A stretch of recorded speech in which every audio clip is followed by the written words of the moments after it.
can take you with them on a bus or train, on a highway or on a plane, backstage or on a bike. It's Kevin Kline's Fuzzy Mike. Hello, and thank you for joining me on this episode of The Fuzzy Mike. Last week, we met Ricky Sluder, author of the book Accepting Truth, Finding Hope. Now, previously, Ricky served the state of Texas as a special criminal investigator. He was a hostage and crisis negotiator, and he was attached to an FBI task force out of Dallas. During his law enforcement career, he developed an interview and interrogation methodology that led to an impressive and incredible 98% confession rate. Now, Ricky's a life coach, and he helps people identify, overcome, and grow from negative life circumstances. And he often draws upon his own personal childhood trauma. The feedback from last week's episode with Ricky, it was astounding. Desi wrote that the conversation was just what she needed to start her day.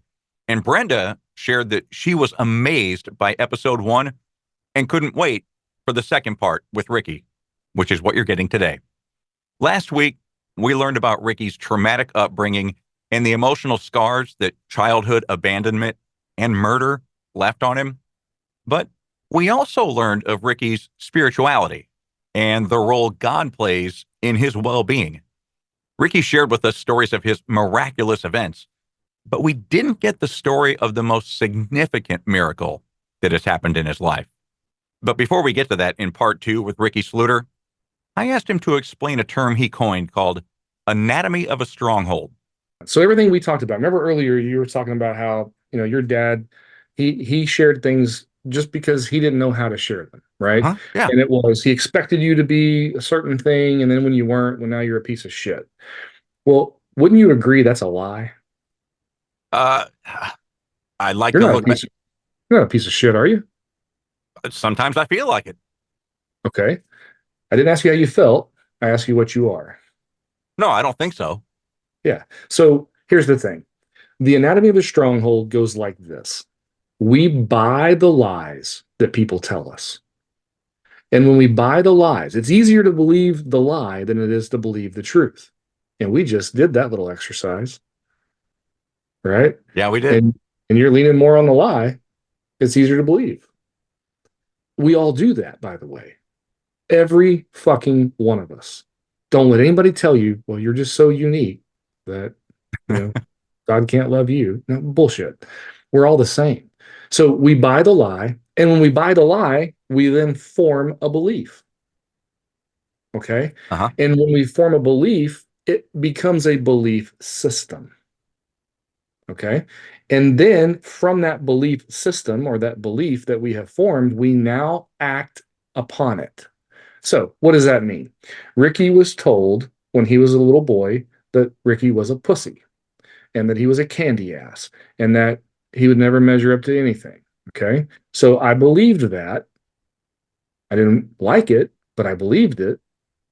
And then I formed a belief that that was true about me.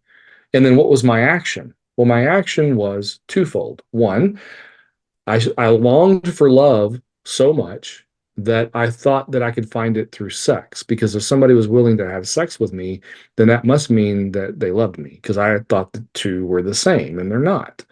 And that was me being a boy, and then becoming a man and still holding on to things that were childish, which Paul tells us not to do in the New Testament.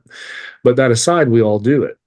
And so what else happened? Well, the other part of it was, since I bought the lie and formed the belief, I then had a chip on my shoulder. And then it was, well, oh yeah, let me show you. Let me go strive for the acceptance of you and everybody else.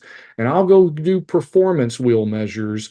And I'll make damn sure that when I'm wearing my tactical uniform and kicking a door down and I take a bullet in the face, it'll be my magnum opus of fuck you. You were wrong about me. I died a goddamn hero. Where are you at now?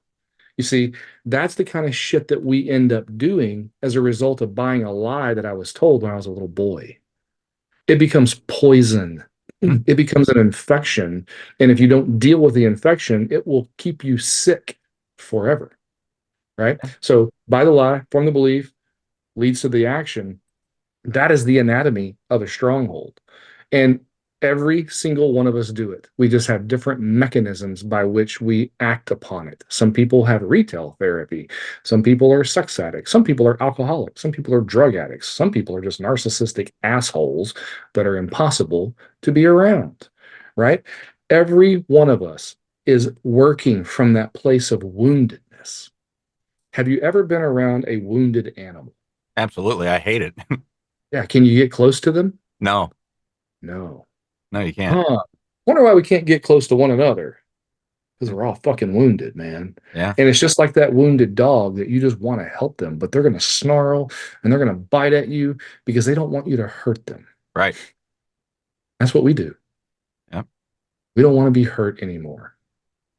And so Yeah. we snarl and we bite and we lash out, or we have thoughts of, in some cases, homicidal ideation, suicidal ideation, or just plain, I'm just going to go destroy my entire life by smoking crack or fucking whores, or whatever it is, right? That makes you feel your dopamine release, that makes you feel normal for at least 5 seconds.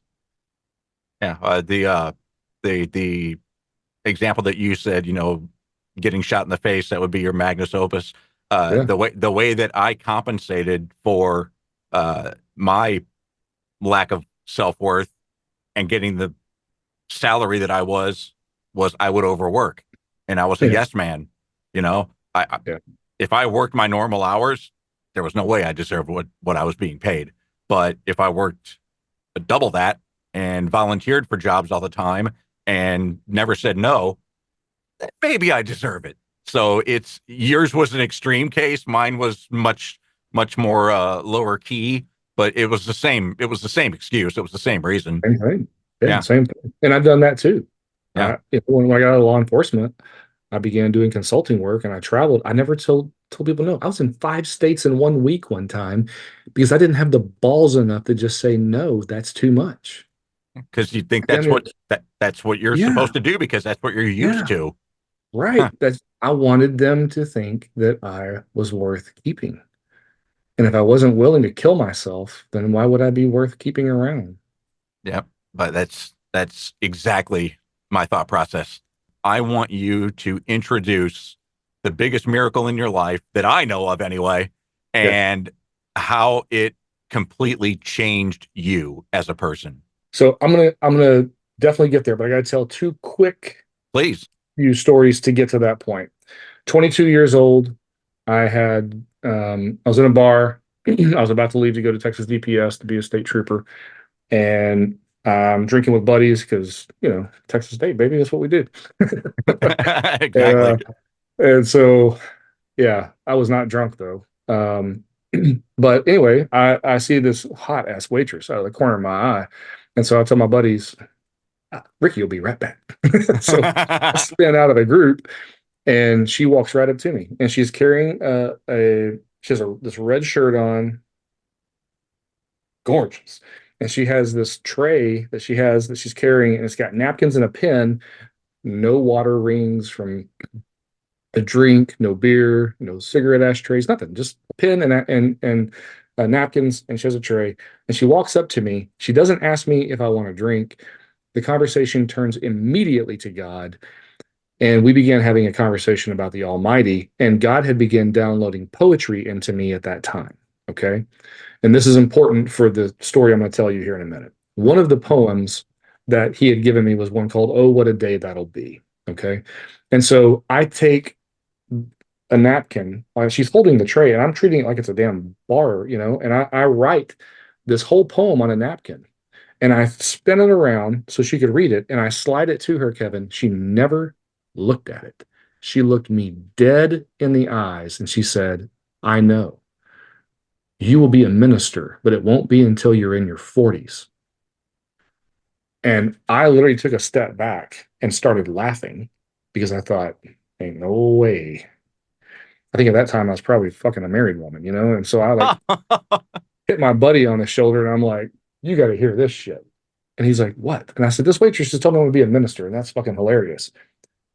She was gone, like a fart in the wind, gone. And he No. goes, Ricky, dude, you're drunk. There, you were just standing there staring at the bar. You weren't talking to anybody. And I went, fuck you, dude. Yes, I was. This is what she looked like. This is what she said. Like, I said, I'm going to go find her. Kevin, I walked that whole bar. I was like a crazy man. I even went into the women's restroom and was knocking open stall doors, like, because I had to find her and I couldn't.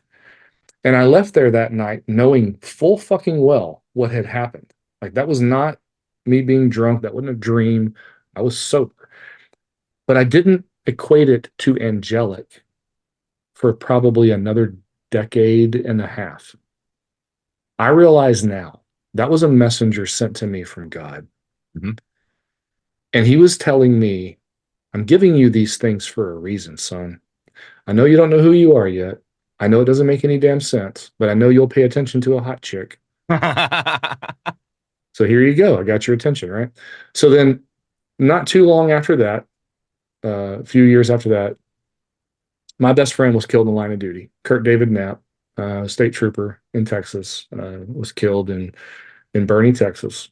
Wasn't supposed to work that night, as the story always goes. Kurt had a beautiful, wonderful wife named Jennifer. They've been together since like sixth grade. They had that storybook romance that I wanted, And he had a little girl named Michaela, who was 3 at the time, I think, and a little boy named Wyatt. I believe Wyatt was around 1. And Kurt had a mom who loved him, a dad who loved him. He had hit the world by the fucking tail. And he gets killed on a night he wasn't even supposed to be working. And it's the first time, Kevin, that I went into the throne room of God and I kicked the fucking door open and I told God he got the wrong guy. I've been trying to get off this goddamn marble, and you take the one man who everybody loves. Why couldn't you just take me? Nobody gives a shit about me, was my plea to God. And I was so angry at him. And I cussed him a blue streak and I told him what an idiot he was. And I thumbed my, nose at him and I left. And I believe it was that moment when God finally grinned and went, I can work with that. Now, for those of you who are overly religious, you're thinking, that's blasphemy. What the hell are you thinking? Well, gee whiz, I don't know. Read John chapter 21. And if you don't understand it, get a hold of me. I'll break it down for you. But point is, when we finally get honest with God, which is what Peter did in John 21, when God said, do you agape love me, which means unconditional love, he replied back, I just phileo you, which means I'm just fond of you. And then Jesus said, yeah, go build my church. Now you're ready. You're not an over the top zealot anymore. You're real. That was my real moment, Kevin. And it made me want to understand, even though it wasn't what I needed to understand, but it was pushing me down a path where I wanted to know why the fuck God did that. Right. So fast forward a few years, 8 years, in fact, my marriage is falling apart. I'm in what number affair I'm on at that point, I don't even know. And my wife and I, who are great friends now, agreed that our marriage had always been a sham. I mean, shit, the day we got married in Vegas, the lady called me Robert. Do you, Robert, take Amber? Do you, Amber, take Robert? I had to tell her Ricky both times. Like, if that's not a sign, I don't know what is. So we finally agree, you know what, we're going to get divorced. We've been playing a good game, but neither one of us are happy. We're just using each other, kind of a thing for whatever reasons we were doing that. And then we were told we couldn't have children. Like, I'm a stressed out cop who smokes a pack and a half a day, drink too much, chasing too much tail. And then basically I had NASCAR sperm, which I was totally cool with. It's like, all right, What does that mean? It's going to swim in circles. It's not going to go fertilize a damn thing. So, so I was like, yes, that's my hall pass, baby. And so, my wife at the time, she had a lot of female problems. And so he just told us that you two can never conceive. Like, it will never humanly happen. Sorry. And I was like, gave me the fucking words I wanted to hear, only for us to agree to get divorced. She calls me one day after, coming home. She's like, hey, went to the doctor. I've got an ear infection, a sinus infection. I'm pregnant. I'm something else. And I went, I'm so sorry. That number 3 one, you're who? She's like, yeah, I'm pregnant. And I went, how the fuck did that happen? You know? And I said, you know what? I'm in bad traffic. I lied. Let's talk about it when I get home. Hung up the phone and I just lost it. I went off on God. And here's why. I was afraid that this child would have to relive my life. And I didn't want that. Yeah. I didn't want this kid to hurt the way I hurt, to feel unloved, to have to deal with the shit that I dealt with. And so that's why I was mad at God. And I told him that. And then I finally came to myself and I apologized for the way I had been talking to him. And I said, you know what? I don't know a lot. I don't think we actually make babies as people. I think you just let us enjoy the process. But I think you make life. I think you decide what goes into a womb and what doesn't. Otherwise, how did Jesus end up in one? Huh? Yeah. Yeah. Right? So I went, so if that's true, and I believe it is, then you made this kid, I didn't, which means that you must have a reason that I don't understand. So, you know what? You gave me this kid, I give it back to you, and you do with this child whatever you want. That's all I know to do. And let me be a better dad than I had. I got to figure some shit out. So that's kind of where I left it. Fast forward, we go in to find out gender, like most parents do, and about week 17, week 19, somewhere in that area. And the lady's doing the echo, Kevin, and she's like stone cold Steve Austin.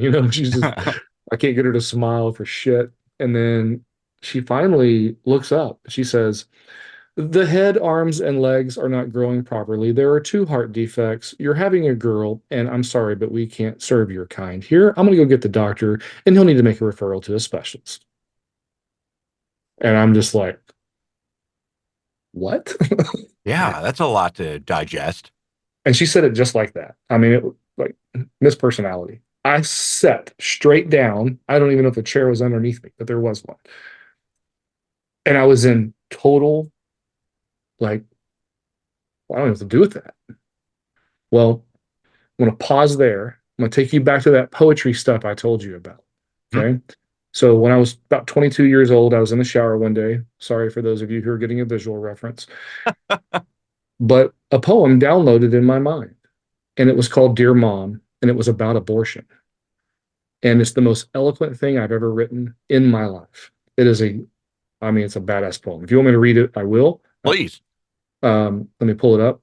Yeah. Yeah, for sure. I But mean, you I'll can't, keep, you can't leave us hanging like that. all right, that's true. That's true. So this poem, so we go to the specialist. While I'm pulling this up, I'll keep telling the story.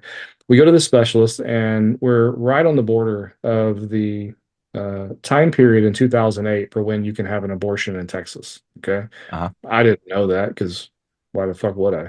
Yeah. And so we go in, the doctor confirms what the other doctor, already saw. And I was like, yep, the heart right now, basically your child doesn't have a heart wall between the ventricles or the atria, which means you basically have a two-chamber heart, not a four-chamber heart. And he says, well, that's bad.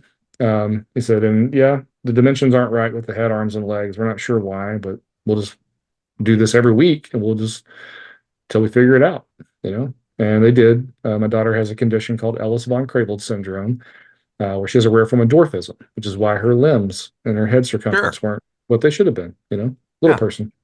So, so when we have that first visit with that specialist, we leave his area and we were intercepted by like the social group, social work team. They were like, "Hey, we need a decision before your next appointment." I'm like, "What do you mean, a decision about what?" They said, "Well, your child's not going to be viable, so we really recommend that you abort this baby. Like, there's a lot of problems, and we don't think that even with a natural birth that the child is going to make it. So, you know, do you and the child a favor and just get rid of it." They didn't say that, but that's what they were saying. That's what they're inferring. Yeah. Yeah. And I just was like, holy shit, I actually have to give thought to this. I've always said I'm a pro-life guy, because that's the aisle I vote on. You know? And I don't think killing babies is right, you know. But now I have to really fucking make this decision. Like this isn't ethereal sitting around having a beer at a fucking bonfire. This is real life. And holy shit. And all I could think was, I don't want my kid to be all fucked up. Like, who wants that? Nobody. If we're Nobody, right. honest, you know. So I went home, still a smoker. My wife was like, "Hey, I'm going on the back porch and I'm going to have a cigarette. I don't give a shit." I went, "You know what? At this point, does it really matter? Like, go smoke, have whiskey too. Who cares? You know, like, can't make it worse than it already is." So I sit down in my office and something led me to pull this poem up. So here it goes. It's called Dear Mom. I guess I will never know, but what if I had been given the chance to run and play in summer fields of green, to make angels in the winter snow, to admire the colors of autumn scene, to smell the spring in winds that blow? Do you ever wonder what I might have been? A preacher to save the lost, a writer to place words to pen, a soldier to pay the ultimate cost, or maybe just a sinner to be forgiven of sin. You can never know the love you missed. I would have cried at night and played all day, noodle pasted pictures and hand molds of clay. I would have made you proud with all I had done. You would have been my hero, and I your son. But for you, I was just a choice, and you did what you thought was right. But I wish you could have heard my voice before you aborted me last night. If I could have only formed the words to somehow make you see, but my quill will never write, for this author will never be.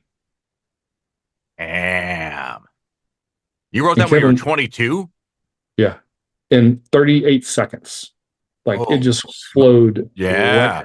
right out. I didn't, it was no thought. It wasn't me. It was channeled directly through me. That's an amazing poem. I love that poem. Thank you. I tried to give it to focus on the family. I was like 25 because I was like, I don't know what to do with this shit. Like, why would I have this? You know, somebody needs to benefit from it. Well, I didn't know it was me who needed to benefit from it. So I read that poem that day. And the moment I read it, I went, fuck no, I can't kill this baby. Yeah. I didn't make this life. I can't take it. And yeah, the doctors are telling me doom and gloom, but I don't care. I won't, I can't do that. So I went on the back porch. I lit a cigarette too. And I said, "Hey, Amber, I don't know where you're at on this, but I can't end a life before it begins. So where are you at?" And she said, "I can't either." I said, "Thank God." And she said, "Yeah." She said, "I figured this was going to be a fight one way or the other." And I went, "Me too." I said, "But okay, I guess we're keeping our baby Madonna style." You know? So we watched our daughter grow in the womb. It was cool. She was born on St. Patrick's Day. So anybody who has leprechaun jokes, remember I'm 6'3", 240 pounds, and I will beat your ass. Um, so St. Patrick's Day is coming around, and we do a C-section. And so she's born that day, March 2008. Well, when she's born, they whisk her off to NICU. Amber goes to another wing of the hospital, and I go to the NICU. I scrub in. I go, and I'm getting to reach in the incubator and touch my little girl, and she's holding my finger, Kevin, and I'm just, oh, smitten kitten, you know. And I'm like, finally, someone who's going to love me, someone who's going to love me for no reason other than she'll just love me. I'll be daddy. And man, I was just over the moon with that thought in my mind. And she just holding my little finger, and all of a sudden this neonatal cardiologist walks in, and he's like, "Mr. Sluder?" And I said, "Yes, sir." And he goes, "Can I talk to you?" And I went, yeah, what's up?" He goes, "Your daughter does not have two heart defects." Pregnant pause that went way too long. "She has four." And I went, "Dude, who the fuck lets you talk to people? Because, oh my God, why would you tell me that way?" And he just looks at me like I'm an idiot. And he's like, I was like, "Okay, never mind. Clearly, you don't get what I'm putting down. So, what are the other two? I know about two of them." He said, "Yeah, there's no septum. It's called atrial septal defect and ventricular septal defect. There's no septum between the atria or the ventricles." He said, "And then there's also her mitral valve is perforated, so there is a bunch of backwash of blood." because when the valve closes, it bounces back open. And so the blood's just coming back in to the chamber. He said, and then there's a membrane that is blocking her pulmonary vein. So she's not getting adequate blood flow. And so I was like, well, that doesn't sound like good news. And so um, I was like, what does all that mean? Like, you know, and he goes, oh, she'll go into congestive heart failure at 3 weeks old and she'll die. And I went, dude, seriously, like, why would you tell me that? Like, I said, okay, let's workshop that real quick. Like, you can't do heart surgery. We can't get a heart transplant. Like, come on, it's 2008, like modern medicine and shit. Like, gotta be able to do something. And he goes, do you think I can get a heart in 3 weeks? I'm like, I don't know. Gotta ask. I'm just throwing out stuff. Like, I don't know. And he said, I told you, sir, there's nothing I can do for her. My recommendation is that you spend as much time with her as you can, because the moment he said, look, when you're born, your lungs are not fully developed. The moment her lungs fully develop, which is about 3 weeks after birth, her lungs are going to become overflowing with blood flow, and she will be congestive and she will drown in her own fluid. And I can't stop it. And I went, okay, enough. I got it. Thank you. He leaves, and I'm like, really? Really? I was just celebrating the fact that I'm finally going to have somebody who fucking loves me for just loving me, for just being me, not for anything that I do or provide or anything else. And now you're going to fucking take that away from me. That's awesome. Fuck, now I got to go tell her mother, who hasn't even held her. Jesus. So I cowboy up and I walk out, and I remembered my family had come, be there for the birth, and so did her mom and dad and sister and stuff. So they're all out there in the waiting room. So I go out there and I'm like, hey, nothing but bad news. So let me tell you very briefly, um, Kylie's gonna die. And nothing they can do. And so I got to go tell Amber this. So I'll be right back. So I go find her. I don't even know where she's at. I had to hunt her down in the hospital. And I get there, we cry our eyes out. Then her family comes up to her room to spend time with her. I go, okay, I'll go spend time with my family, down there. And I get to the waiting room and they're all gone. Wow. And I sat in the empty chairs and I just kind of looked around. I said, well, fuck, I guess I'll do this by myself too, you know? So I went back in. I spent every chance I could with Kylie. About 1 a.m. on Tuesday, I realized, fuck, Monday we got here at 5 a.m. My dogs have not been outside since 4:30 Oh, Monday geez. morning. Like, I was like, I'm an asshole. Damn it. So I haul ass home, let my dogs out. Uh, I come back. The cardiologist had done an echo. I watched where the blood flowed. I had done that for 19 weeks in utero. Um, and so it's just the same test being redone, right? Tuesday, same thing. Wednesday, same thing, except I went and let my dogs out earlier. I came back about 6 p.m. My daughter's gone. Incubator is empty. All the edifices of little cute little Kylie thing with her footprint and all that shit, everything's gone. And I just like melted in my boots because I'm like, oh my God, she died. A fucking child died while I went to let my dogs take a shit. Like, I'm never going to forgive myself that I wasn't here. And so I'm panicking. I'm looking in every incubator. I'm, not tearing up the NICU, but by God, I'm close Yeah. for my kid. And a nurse intercepts me and she's like, can I help you? And I'm like, looking for my kid. And she's like, oh, we had to move her. And I'm like, well, of course you did. You probably had to put her in the NASA unit. They didn't have enough shit connected to her. Probably had to connect 34 more things to her. So sure, that makes sense. Go through that door. Yeah. Well, I walked through that door and it wasn't that at all. There's a nurse holding her in a rocking chair, feeding her. And she sees me and she goes, well, hey, Dad, you want to hold your little girl and feed her? And I went, yeah, but how? Like, somebody want to tell me something? She's like, you haven't met the doctor yet? I said, no. She said, well, I can't tell you, but you can hold your baby. And when he gets here, we'll figure it out. And okay. So I sat there, I held my little girl and I fed her a bottle. And oh man, thought I was smitten before. I'm really smitten now. And so he comes in and he's like running his fingers through his hair, like a madman. And he's like, we need to talk. And I'm like, okay. Hand my kid off. I go in this room with him and he is pacing like a lion at the zoo. And he's a frantic nut. Okay. And he's just like, remember, I did the test and you were there. You saw it with me. Blood flowed. There was no heart wall. And I'm like, dude, slow down. I don't know what you're saying. I hear you, but I don't know what you're saying. Like, what are you trying to tell me? And he said, I reran that test when you left about 5:30. He said, there was a perfect septum between her ventricles. The membrane blocking her pulmonary vein, there's no evidence that it was ever even there. And I went, holy shit. Now, I was a paramedic before I went to college, EMT. And so I studied anatomy and physiology. I know that can't happen physiologically. You don't just grow a septum. And so I was like, that's a miracle. And he goes, I don't believe in those. And I went, then you explain it to me physiologically. He goes, that's the problem. I can't. And I went, well, you call it what you want, and I'll call it what I want, and we'll just go our separate ways. I said, so, okay, what does this mean? Like, give it to me straight, like whiskey, like you've been doing. And he goes, oh, you'll take her home. I went, really? When? He goes, Friday. I'm discharging her on Friday.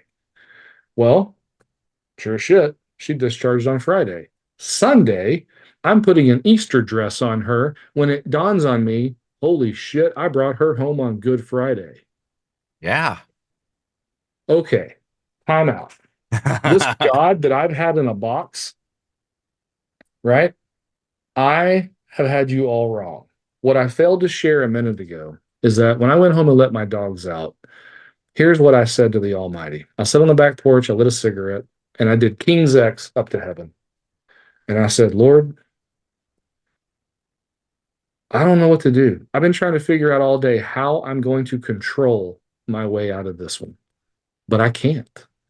I said, so if you give me this kid a day, a week, or a year, I will praise you still. You'll be my God. And I don't know what else to do or say, so I'm just telling you, your will be done. Mhm. That's all I got. I can't fucking do anything else. And Kevin, why he chose to heal her, I don't know. But it made me step back and go, I've had you all wrong. I've been calling you this mean ass cosmic killjoy who just wants to, take the magnifying glass of the sun and make my fucking life miserable. And I have to now admit that that's not congruent with what I just saw you do. So I've had you wrong all along. And I hadn't yet had those encounters with him. I still thought he was a mean motherfucker, right? I'm 5 years away from having those encounters with him. So that was miracle number one. There's two more if you care to hear them. Absolutely. Oh, I thought that was it. I thought that was Mm-mm. okay. If that wasn't good enough, Exactly. let me tell you the Paul Harvey version of this story, which I've now written as a movie.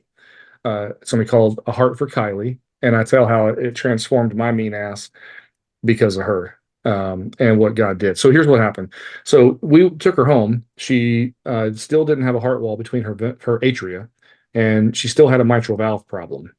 So she wasn't out of the woods, but she wasn't going to die immediately either. But we didn't know when she would die. That was still a very real possibility.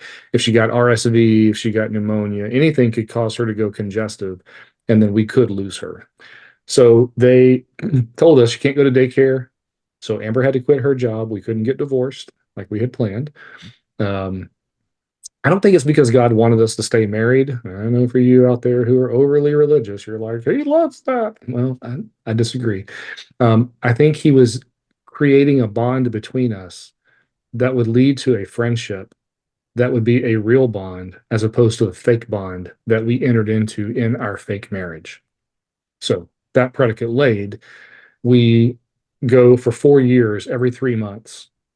So my daughter's now 4 years old. We've gone to the cardiologist. I've watched the echoes for this whole time. I know exactly what's going on in her heart. I could probably draw the damn thing. And so one day we go in, and the cardiologist, who I adore still to this day, Dr. Lisa Roten, she was like, hey guys, I saw something that I didn't really like on this echo. So I'm going to introduce you to a colleague. So she takes us down to a room, and I meet this guy named Dr. Tam. And Dr. Tam is a cardiothoracic surgeon. And he says, look, your daughter's valve is leaking. It's graded on a 4 system, so a 1, a 2, a 3, a 4. Your daughter's has been in a 2, which is an acceptable leak. 3 is where we have to start thinking about surgery because it's too bad. 4 is replacement. And I went, okay, it's 2008, doc. Putting people on the moon and shit, like Yeah. you can just replace the valve, right? And he goes, well, you can, but no, it's not an option. I went, okay, walk me through this. Why not? He said, well, because it's only 10 years per valve. And I went, okay. He goes, you get 2 valves a life. I was like, is that like coverage determination guidelines for insurance? He goes, no, that's because you die. Oh. And I went, oh, um, uh, okay, I don't like the math. That's 24. He said, I don't like the math either. So that's why I'm not doing a replacement. We are never going to replace that valve. He said, I'm going to go in and operate on it, and I'm going to repair it the best I can. He said, so we're doing that Monday morning. This was Friday. It's about 4:30 p.m. He said, on Monday, December 17th, you're going to bring her to Cook Children's Hospital in downtown Fort Worth. We're going to meet at 5 a.m., and I'm taking her in for surgery. I'm going to fix the valve, and I'm going to build a wall, a septum, to put in between her atria. And I went, well, you're a certified badass, though. Yeah, Okay. right. So then I hiccuped because of stress for the next 72 hours. Um, I don't know if any of you have ever hiccuped for 3 days straight, but it's like being in a car wreck.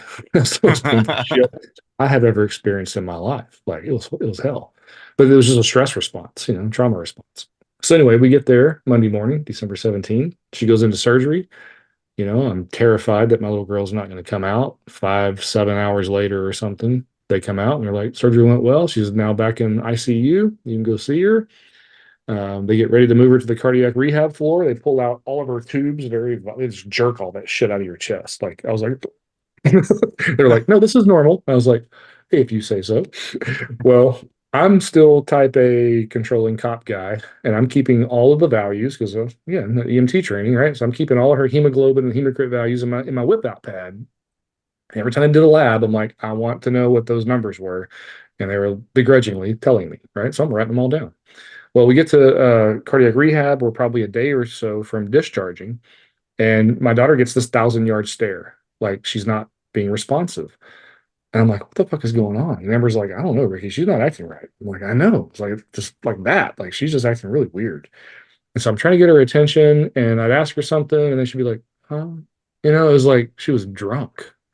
And I'm like, okay, you're not on any medications. So this is strange. So I pulled my whip out pad. I'm like, okay, hemoglobin.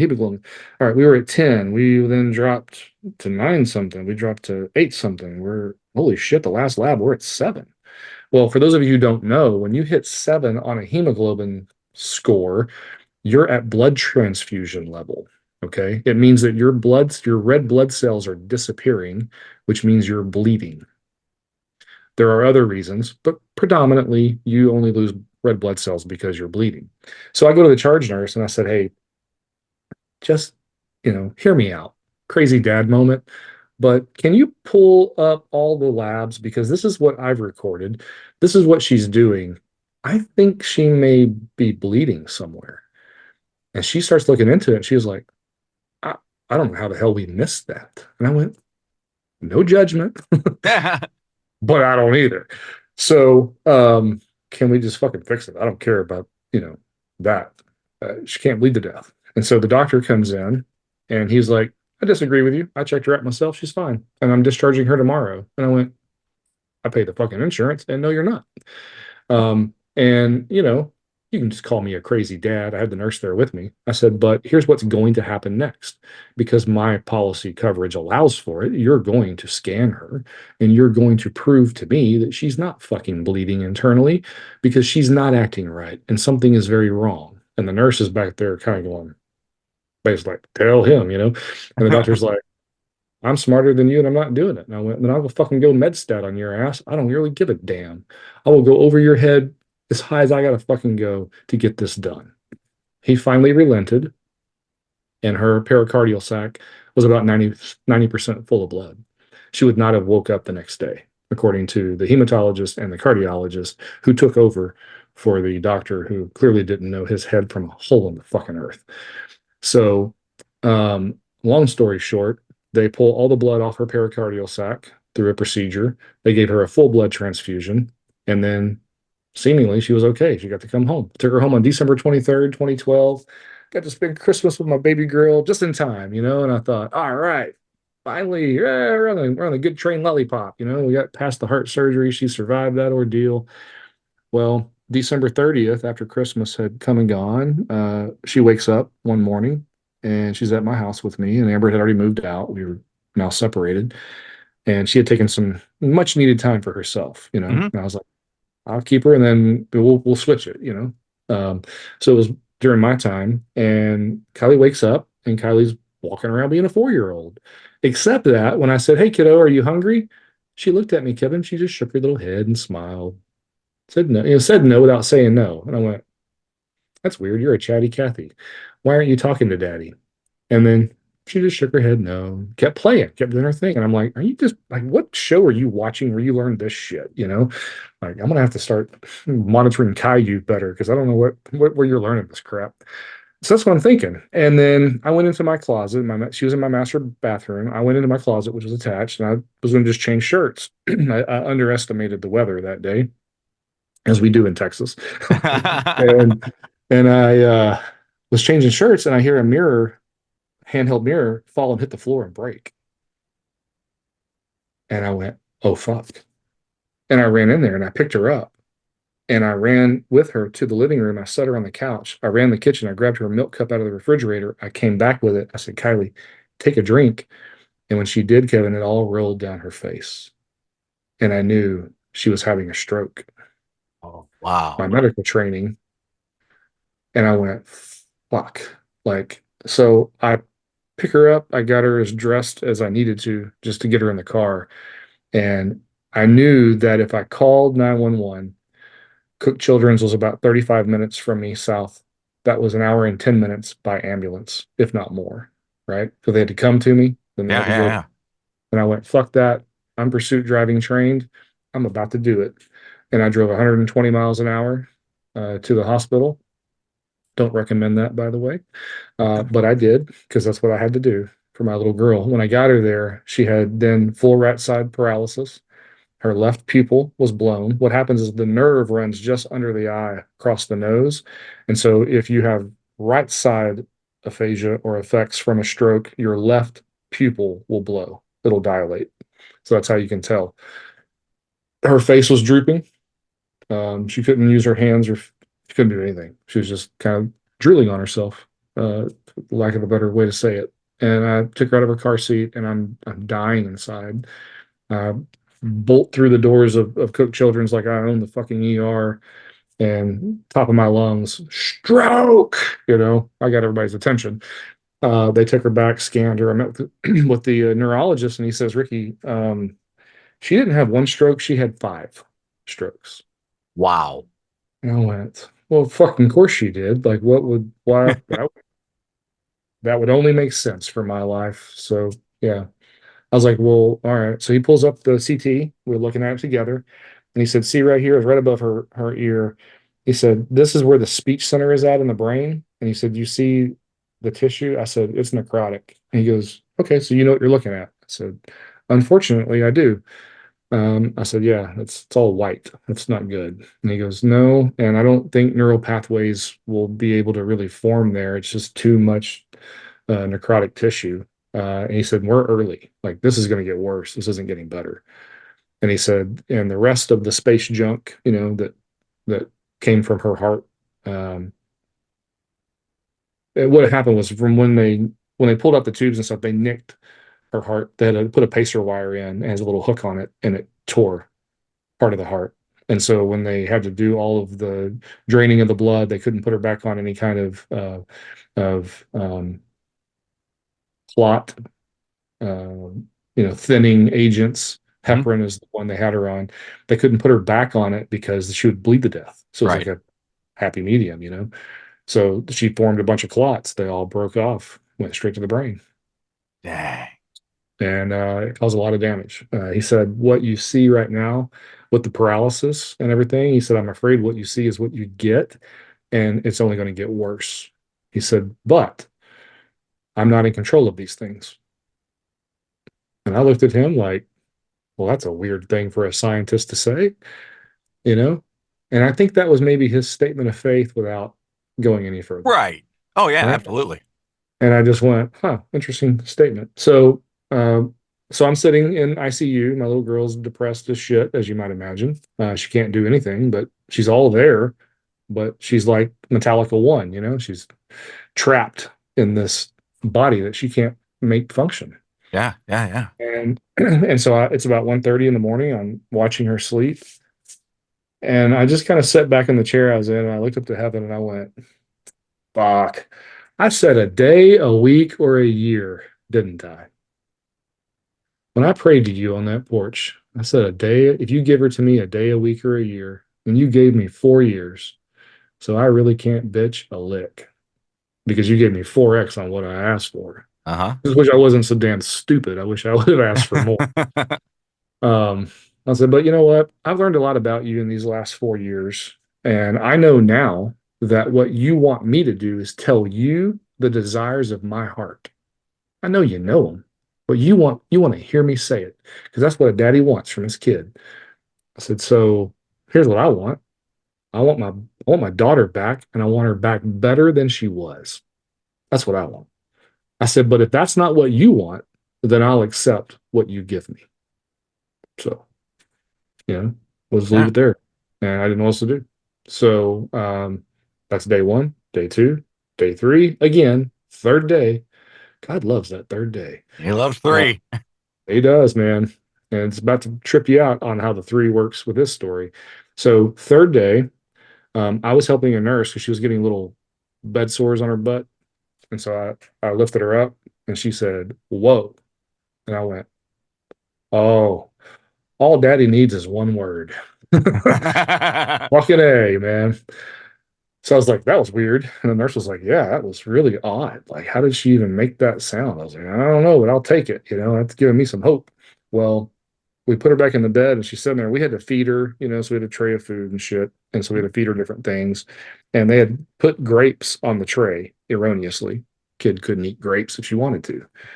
Well, apparently it wasn't erroneous because that little hand that was all crippled, all of a sudden it opens up. And the eye that was blown pupil, it literally constricts. And I watched her facial aphasia, the drooping, I Yeah. watched it literally lift back into place. And she Dang. reaches her hand out and she picks up a grape, pincer style, which means fine motor skills. And she puts that fucking thing in her mouth and began to chew it. And I went, holy shit. You went, So, whoa. so yeah, I went, whoa. Well, the idiot that I am, Kevin, I decide, I was like, Amber, do you have that bag that you brought with all those crafts and shit that you brought to the hospital? She's like, I do. I said, are there scissors and paper? She was like, I think. I was like, find me scissors and find me paper.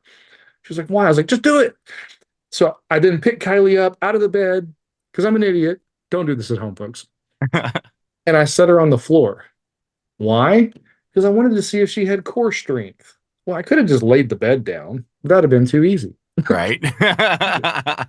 So I move her freaking pole and all her shit, and I set her on the floor and she's setting up just all, Miss Proud, just perfectly looking around.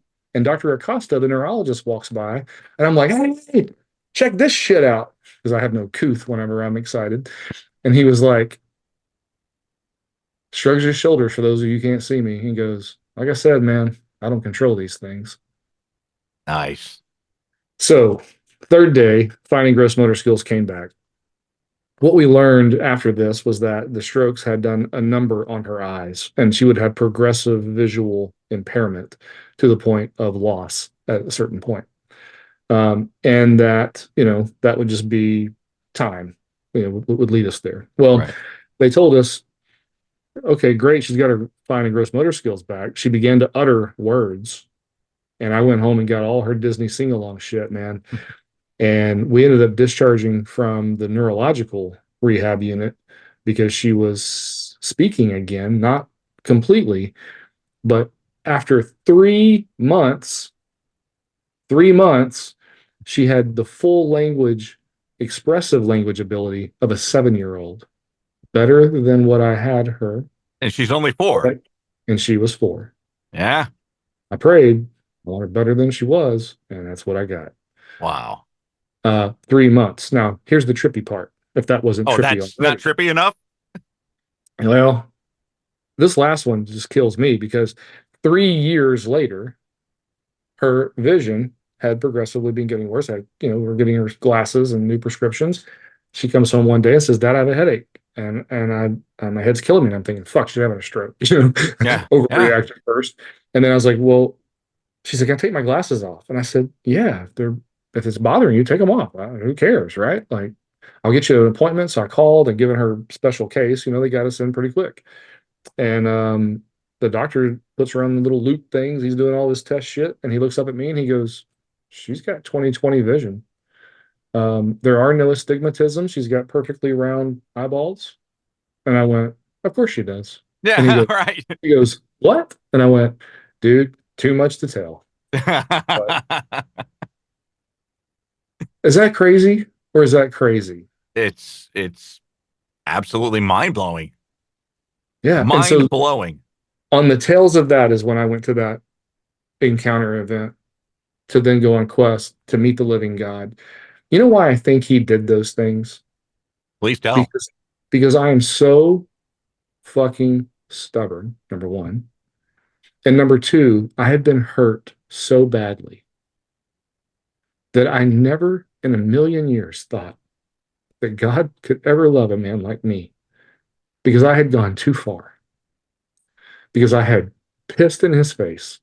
I had pissed on his word. I literally took a page out of the Bible one time to roll a joint for somebody. Like, I had done stuff that I'm not proud of in any way. And I thought, there's no way he would love a man like me. Yeah, I get the whole cross thing, but come on. Like, every dad has his limits. I mean, my dad did. What I had to come to realize was that no, he doesn't. And just as he will give us adversity, he will allow storms in our life to not only shape us and to make us grow, which, by the way, do you know how you make a tree grow? If you plant a Water it. baby, you know the best way to make it grow? Take a 2x4 and beat the shit out of the ground around it. It puts the tree into a trauma state and it forces its roots to grow deep. Wow. Did not know that. Yeah, it's the only way it'll survive a storm. So, what is true in nature is true of man. He put me in a lot of storms. I didn't have very deep roots, but he gave me a circumstance through Kylie, which made me, I couldn't explain it any other way. There was no scientific way to justify what just took place. And it forced me, because I had an opinion on the character and nature of God, it forced me to say, "I'm wrong." Because what I just saw is incongruent with what I have always been believing about who you are. So if that's not who you are, then I want to know who you are. And it set me on this quest, not the ministry Right. quest, but it set me on a quest to want to know him. And as a result of encounter and that him telling me who I was and going to quest and walking with him for like 9.5 hours on this ranch and all the shit that he showed me and that I experienced that day, that was, I mean, you'd put me in an insane asylum if I told you everything that I saw that day, okay? Because it was otherworldly. And I can't be the same. And after that happened is when he then told me to change churches. He took my men's group away from me. He took my marriage. My bonus son at that time tried to kill my daughter as if I didn't have enough shit going on in my life. He was hearing voices and he strangled her one day. And had I not interrupted it, he would have killed her. He was God. 11, she was 7. And sad. And so that whole thing blows up in my face, right? And then he says, leave the church you're at and go to this other church. And I was like, I don't want to do that. All I have left are my men. Like, don't take them away from me too. Come on. And he was like, you're leaving that church. You're going this other place. And I was like, well, fuck you. I just want to go to church, And so I didn't. I was a stubborn little asshole. And finally, one day I decided, fine, I'll go. And so I went. And long story short, he told me where to sit in the balcony, third row, third seat. Like he has an assigned seat for me. And Kevin, if I was, I'm never late, but the times that I did get there a little late, my seat was 100% available every time, every Every Sunday. time. And this was a mega church, Gateway in South Lake, where Robert Morris, which y'all probably hearing horrible stories about right now. But that's where he led me to go. And what ended up happening was I met a guy one day. He tripped walking up the stairs. I helped him up. He invited me to breakfast. I went begrudgingly. And God had woke me up on an airplane in 2013 before I really believed any of the shit that I really believe now. And he told me then, everything that was will have nothing to do with that which is to come. And I said, what does that mean? And he said, you're going to move away from all the fraud and investigative stuff you've always done. You're going to write books, you're going to write movies, you're going to teach, and you're going to preach. And I thought, what is in my Jack Daniels? I'm delusional. And so I just kind of threw that in my hip pocket and went, we'll come back to that shit. And that was 13. 16, he woke me up on a plane again. And he said, I'm not asking you to do ministry. I'm telling you, you're going to do ministry. And I said, well, let me get something straight. Okay. I'm not, because I'm not the fucking preacher type. I say fuck way too much. I drink my whiskey too strong. And well, going back to that fuck word, I like to do it too much. And, that's just not what a preacher is. So can we just agree that that's not who I am? I'm not Robert Jeffers. And I don't mean to pick on Robert Jeffers, but I did. But that's what I think of when I think of a preacher. So I was just like using him as an example. And God said, who said you have to be Robert? I made you to be Ricky. I need you to be exactly who you are. And I said, so you're telling me I can preach and say fucking drink whiskey? And he said, son, I made you to be who you are. I just want you to go be who you are. So no, he didn't agree that I could run around saying fucking drink whiskey. But he made me the way that I am for a reason, right? I'm going to resonate with some and I'm going to turn other people off. And that's okay. For those of you who don't like my style, there's Robert Jeffers. Go listen to him. Right. And so what ended up happening out of all of that is that when I met that guy for breakfast that morning, he brought a laptop with him and he showed me a video. I'm like, are you going to sell me Amway? But he wasn't. And he showed me a video. It's like 100,000 people and they're in India. And the camera turns around and it was him. He was preaching to this massive crowd. And I didn't know this guy. He didn't know me. I never told him my story. And at this point, I hadn't told anybody my story. And he said, Ricky, the Holy Spirit told me that day that you helped me out, that I was supposed to invite you, any country in the world that I go to preach, I'm to give you the microphone and the stage, and you are to preach. And I went, I'm sorry, what? Because I was like, whoa, okay, that's weird. Well, I just kind of hip pocketed that too, because I didn't know what to do with it. So then he invites me to a networking event, and I get there, and the keynote speaker was talking about how to publish your first book. And I'm like, what the fuck? You told me you want to write books. I don't even know how to do that. And then I was going to do the benediction at this particular event that day. So I do the benediction. And as I'm, greeting people as they were coming up saying great prayer. And I'm like, thank you. I know how to pray. I'm kind of being a dick a little bit. And this guy locks eyes with me and he walks over and he said, hey, I'm Andy. And I said, I'm Ricky. And he's like, dude, loved your benediction. Really got a lot out of that. And he said, so what do you do? And I hate that question. I think as men, we're so, my career penis is bigger than yours. Yeah. And so I was like, the first 20 years have been about fraud. The next 20 years will be about God. And he goes, oh man, I like that. I said, actually, I do too. I've never said it before. That literally just fell out of my face. And he was like, what does it mean? And I said, at the risk of sounding crazy, Andy, God woke me up on an airplane and told me I would write movies, write books, teach and preach. I know it sounds fanatical. And he, like a dog hearing a whistle, he goes, you want to write movies? And I said, yeah, I've got a few ideas. And he said, you don't know who I am, do you? And I said, I know you're Andy because you said so. And he said, Ricky, I'm Andy Costa. I am an Emmy award-winning filmmaker. If you want to write movies, pitch me. And I said, Andy, don't fuck with me. So, long story short, okay, God showed me what I told you, I will make a way. And he put these people in my path as evidence that I wasn't delusional. It wasn't because I was drinking really good whiskey that day. It was because he has a plan and he has a purpose for my life. And then I'm at Gateway one day, and Robert was sick. He almost died tragically. He recovered. And then um, one of the apostolic leaders at the church at the time, Jimmy Evans, he's not there anymore, but Jimmy comes out on stage, and nobody's ever there at Sunday at 10:40. They do all the live services on Saturday. And so he comes out and he says, we're going to talk about the 7 benefits of the Holy Spirit. He said, but before I do that, there are 4 needs that only God can meet in each of us. They are acceptance, identity, security, and purpose. Now, on to the 7 needs of the Holy Spirit. I don't know if anybody else heard him say those 4 needs. Maybe they did, maybe they didn't. I don't even know if he remembers even saying it. But I wrote them down in my notes and I could not stop thinking about them. And so in my quiet time, I said, Lord, why can't I stop thinking about these 4 words? And he said, Ricky, because that is your ministry. And I said, you don't trust me with more than 4 words? And he said, how about you get in my word and you'll figure it out? And so I did. I started deep diving. Things were jumping off the page. But here's the cool thing, man. I got to Luke 4. This is where Jesus is led into the wilderness by the Holy Spirit. Satan, the enemy, comes to him and tests him.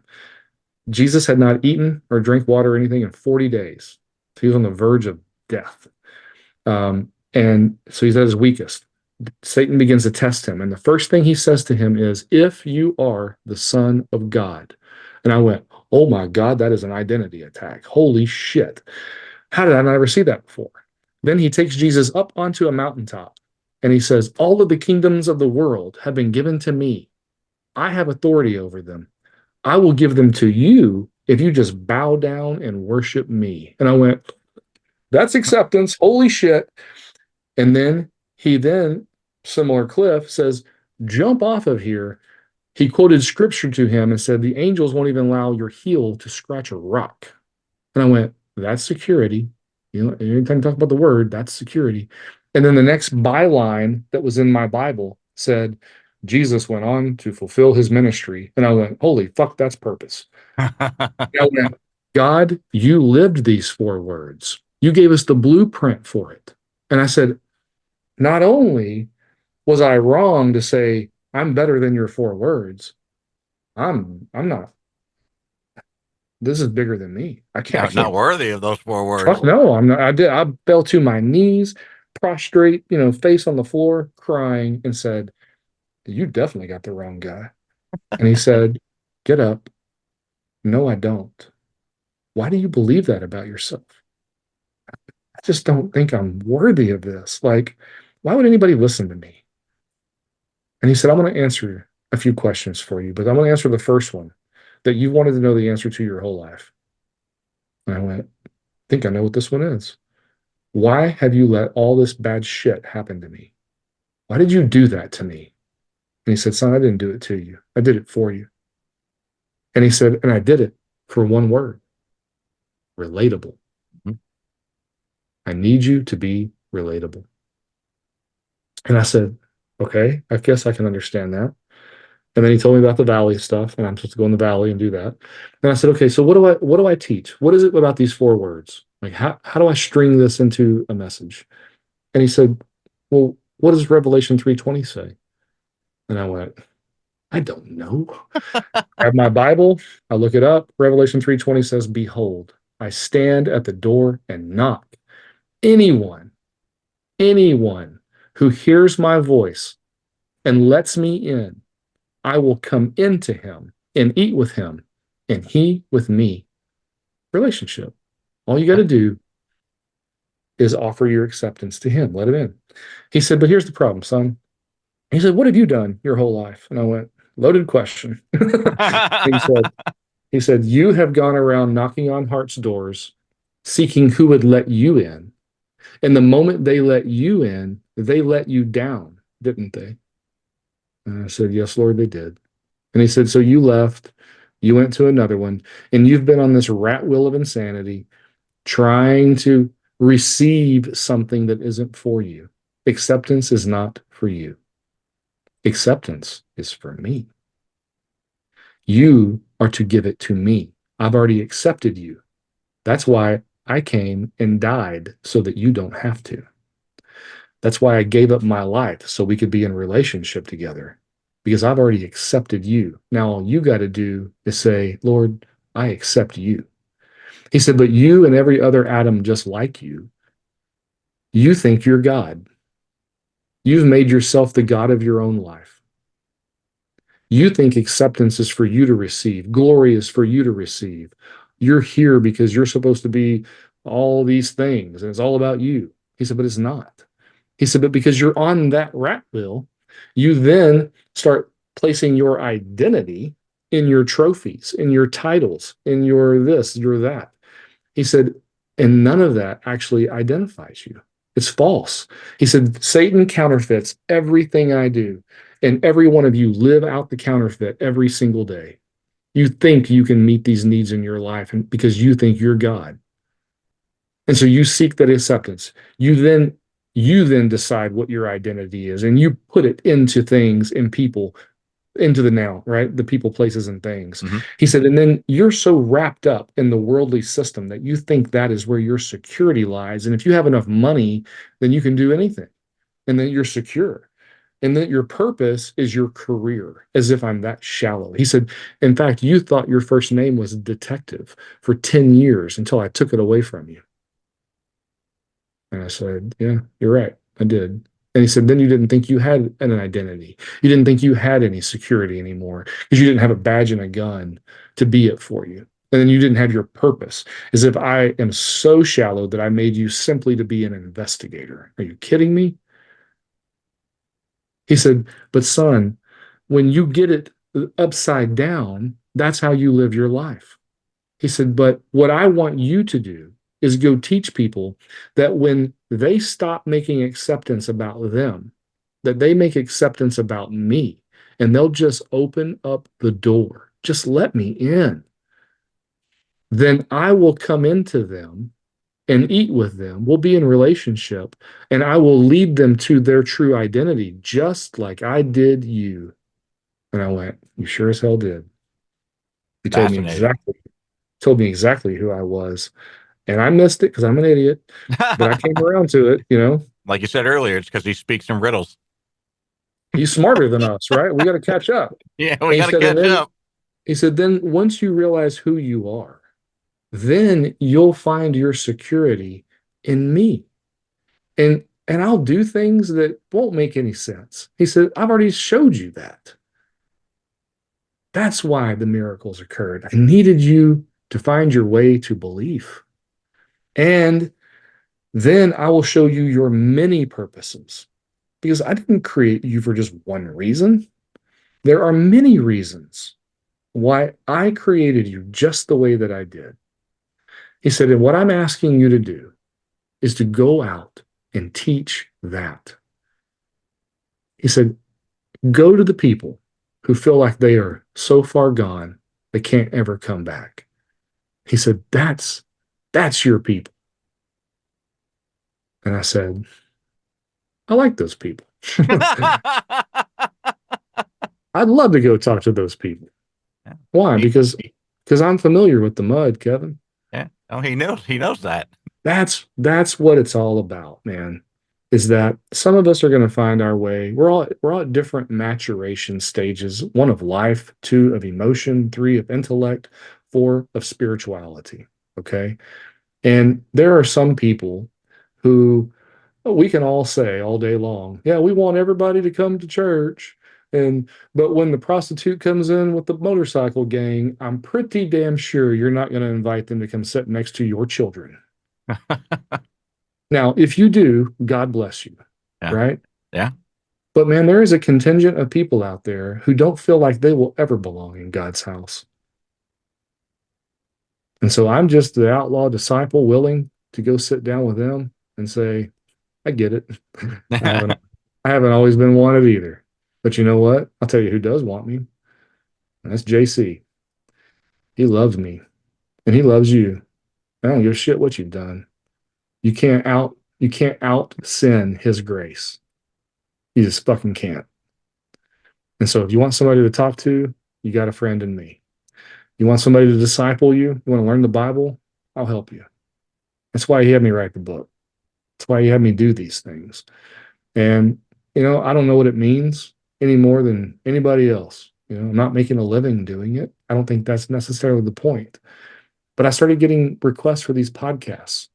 And I thought, what better way can maybe my voice reach a contingent? And maybe it's just for one or two who just need to hear that your life is worth living today. That's what I've always said with the podcast, the Fuzzy Mike, is if one person gets something out of it, that's worth it. 100%. So we have to press on. We feel sometimes like it's too much. I was laying in bed the other night, probably 3 nights ago. Actually, my kids aren't with me this week, and I have a hard time when they're not with me. And, life hasn't been sunshine and fucking rainbows for me ever. It's not right now. And I just reached a point of being so tired that I just laid in bed and I started crying. And I said, can I just come home? I'm so tired. I just want to come home. And as I sat there and cried and just was like laying on the chest of God, like a little boy would do his daddy, I could see my little boy, Bennett, 3 years old, his smile and hearing his laugh. And then I could see my daughter and knowing the plans that she has coming up to graduate high school and college. And I just said, don't you dare take me. Don't you dare. You leave my ass right here. And I'm gonna cowboy up, okay? I'm gonna remember that you're not done with me yet. If you were done with me, then I would cease to exist right now. I just lost my stepbrother. He was literally having a drink of Jameson with somebody, and the next second he was dead. Wow. He was 40 years old, no known health issues. Just so when he's ready for you, you're gone. Yeah. You ain't fucking changing it. Right? We're all gonna get knocked out of this meat suit one way or another. But don't do it for him. Right? Right. Allow him to be the potter. Allow yourself to be the clay. And sometimes I know it fucking sucks to continually be remolded and more water and more, all right, let's reshape you and let's do this and let's do that. But the thing that I had to learn the hardest was that it's okay to be broken. God gave me a vision one day, Kevin, and the vision was this. It was a beautiful vase, and I don't have beautiful vases, but it was a beautiful vase in the entry of my house. And it was on a little rickety table, and somebody walked by, I think me, and bumped it, and it jiggled, and it fell, and it broke. And then the next moment in the scene, boom, it's back up on the thing. And it's like I zoomed in and it had been fixed with super glue. And there were these super glue globules everywhere. It was ugly as shit, trying to fix it. And there were pieces that were upside down. They weren't put in back right because I tried to fix it. And what God said to me was, because I'm befuddled, and he goes, that's you. And I went, I'm a broken vase. And he goes, yeah, you're a broken vase. And you think that putting yourself back together is the right thing to do. He said, but right now, with all that super glue and pieces upside down and you making it look like it's all put together, he said, but if I put my light in there, how's it ever going to shine through if it's not broken? And I went, wow. Okay. I said, so what I'm hearing you say, Lord, is that I got to stop projecting that I have it all together. And I got to start being honest with people and tell them that, no, I'm just a fuck up too. And he said, and the other thing is that you can't fix it. you can't fix it. So, folks, find comfort in your brokenness. You got to find peace with it. And you got to find peace with God in it. And know that if you still have a heartbeat, man, he still has a reason for why you do. and he wants you this side of heaven. And when he's ready to bring you home, make no mistake, it'll be a blink and you will be there. I have no doubt that that is the case. My thanks to Ricky Sluder for joining me and for his beautiful stories. You can get in touch with Ricky at acceptingtruthfindinghope.com. And for your weekly dose of laughter and riveting conversation, check out the Tuttle and Klein podcast wherever you listen to the Fuzzy Mike. New episodes post every Wednesday. Now, back in 1998, I went to an industrial metal concert in St. Louis. The headliners were a band called Genitorturers, but it was the opening band that ended up blowing me away that night. On the next episode of the Fuzzy Mike, we're going to meet the lead singer, who, as a minister, was excommunicated from the church, fell into heavy addiction, and that led to a decade away from music. And he now shares his story of sobriety and mental stability to help others navigate their own path. Kind of like what we try to do here with the Fuzzy Mike. Let you know that you're not alone. We're going to talk about the return of his band and the new music they just released next week. I can't wait. It is so cool. Saw these guys play in 1998. Now, this guy and I text each other. It's so cool. Anyway, I'm excited for you to meet him. Hope you'll join me then. The Fuzzy Mike, hosted and produced by Kevin Klein. Production elements, Zach Sheesh at the Radio Farm. Social media director is Trish Klein. Thank you for sharing your time with me. I'm grateful. Thanks for listening to this episode of The Fuzzy Mike with Kevin Klein. Check back often and stay fuzzy, friends. Fuzzy Mike is a presentation of the Kevin Klein Fuzzy Mike Industry, Incorporated, LLC.